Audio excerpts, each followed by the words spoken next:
What kind of discovery are you?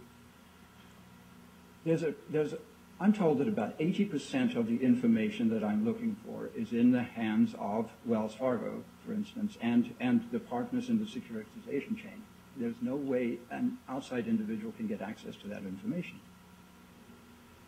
And that includes third-party payments, for example. It includes who is the current owner of the note, to whom was the beneficial interest assigned.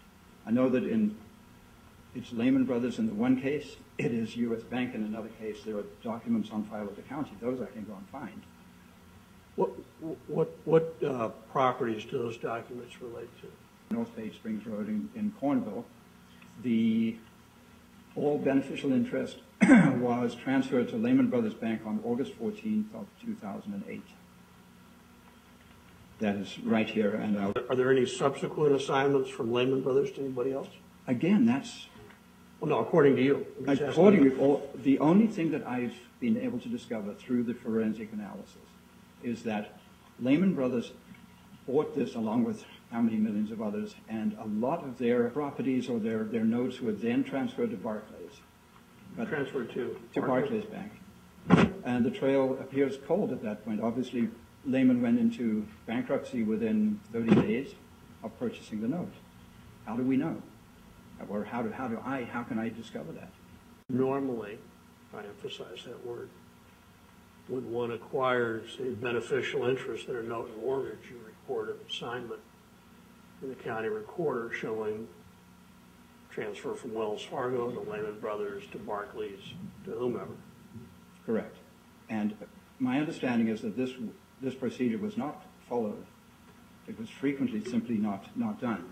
So we have the transfer from Wells Fargo to Lehman in the one case and the transfer to U.S. Bank in another case, but we don't have any further trail to track down the actual true investors, the people who really actually put up the money. All right. Let me hear from the other side. Your Honor, there's only one property that I represent Wells Fargo on. Which property is that? This is 2620 North Page Road in Cornville. Everything I heard the debtor just say, I believe, relates to the California property in the 2500 North Page. Can I ask you a question? Sure. Why does Wells Fargo use two law firms in this? And you mean Wells Fargo has multiple bankruptcy departments? Yes, in different states. Okay. I can tell you the history of... What's the status of your trustees? That's what I was going to tell you. The sale was originally set for March 23rd of last year. The debtor, the bankruptcy petition was filed on April 9th. So this sale has been stayed for that period of time. The current date is February 11th. All right. And the payment there's been no post-petition payments made. And you're going to represent to me that Wells Fargo still owns this note? Yes, yes, Your Honor. When we commenced the sale, obviously we get the trustee sale guarantee. I'm not aware of any assignments of this. And from the bank's perspective on 2620, is there any equity in that property? No, Your Honor. Have they done an appraisal on the property? Probably not since, I don't believe since the bankruptcy's been filed. Probably the one they have, or the last BPO they have, is before our trustee sale was started, which would have been in the beginning of 2009. But they have an appraisal from 2009? I believe so, Your Honor. I apologize. And that shows no equity?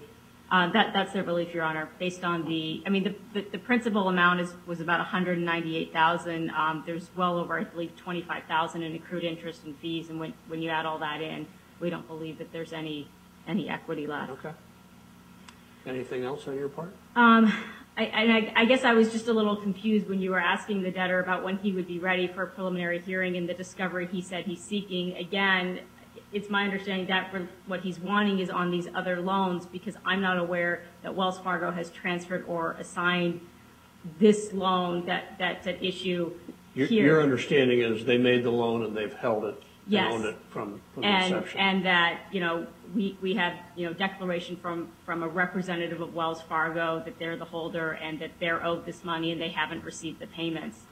As far as the qualified written request, we did submit a timely response to the debtor. Under that statute, under the RESPA statute, A debtor is required to specifically state why he believes that their loan is in error or there's accounting issues. They can't just request a big, laundry list of documents, which is what happened in this case. And frankly, I believe he's done it on all of these properties in question. So we asked him to, we told him we didn't believe it was a proper request and to tell us what he thought was wrong, and we never got a response, and he filed the motion to enforce it here. Your Honor, I represent Wells on the 2500 North Page Springs, and Your Honor, last October you granted stay relief on that. So, and I think what we're here for today is the debtor's motion for reconsideration on that order. Judge, I haven't heard anything from the debtor or seen anything in his pleadings. Give leave for a reconsideration of that order. Are you representing to the court that Wells Fargo still owns this note? They do, Your Honor. Yes. Have they always owned it, or do they transfer it? And Your Honor, I'm sorry, I just don't know the answer to that. But again, I know that last October you granted stray relief.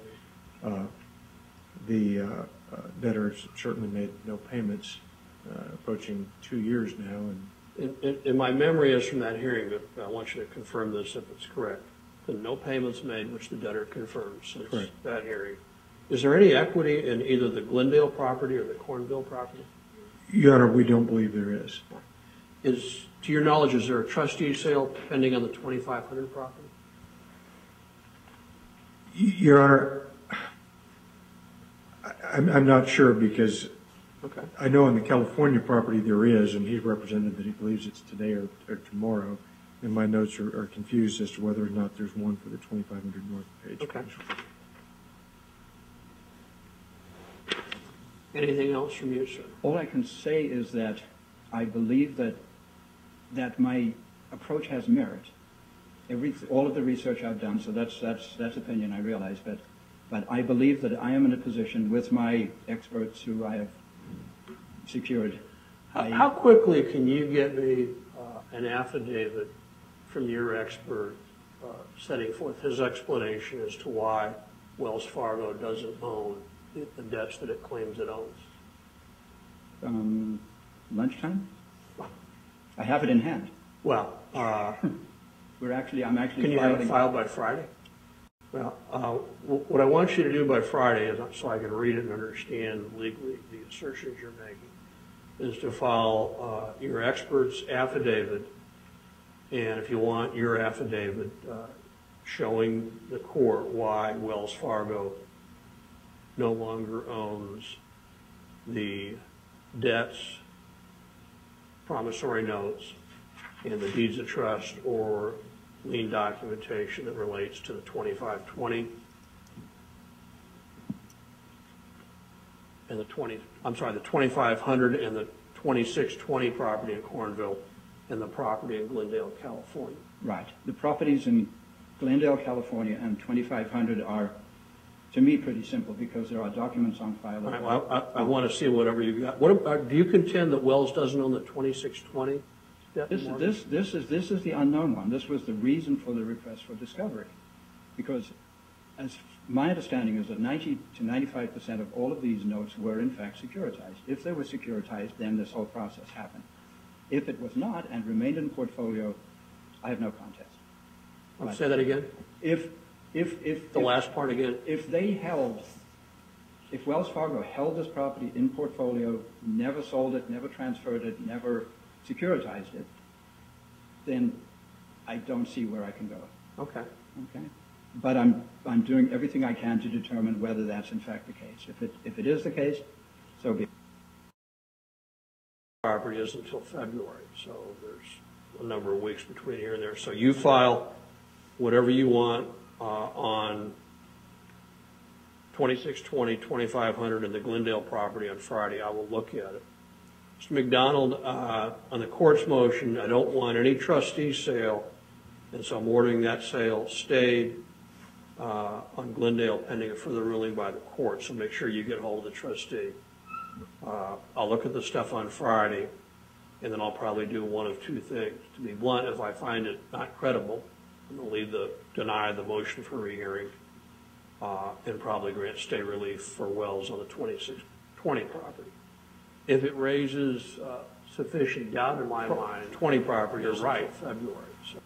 that Wells does not own these notes, then I'll probably set some kind of quick scheduling hearing, be followed by a quick evidentiary hearing to listen to both sides about who owns this debt.